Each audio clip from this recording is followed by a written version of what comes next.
Mabungahong kagabhion mga igsoon, mao ni ang among lakaw ganina. Ang misyon nato no, padulong mi ani nga time igsoon sa Cebu City Jail. Kauban sa kuang disciple nga gipiyal sa Ginoo si Brad Jimmy. Nga gikan po ni og prisuhan igsoon banggitan sa ning dautan pero gibag-o sa Ginoo karon naguban-uban na nako nga mosulod sa prisuhan aron muwali. First time pa ni niya nga ning gawas sa Bohol nga ni uban nako. So mao ni ang Cebu City Jail sa sulod diha na daghan diha mga pinangga nako igsoon, mga brad nako niya.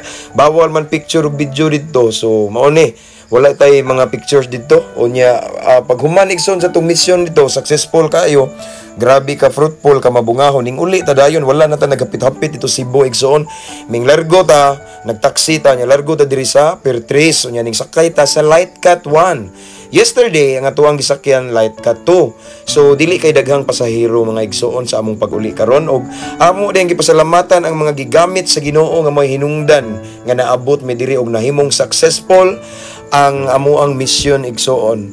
Unya mao ni ning daga na padung sa Bohol og naabot na gyud ta igsoon, naabot ta diri ngit na around 6 PM.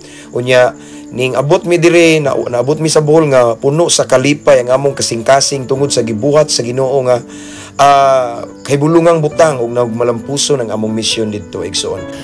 To God be all the glory.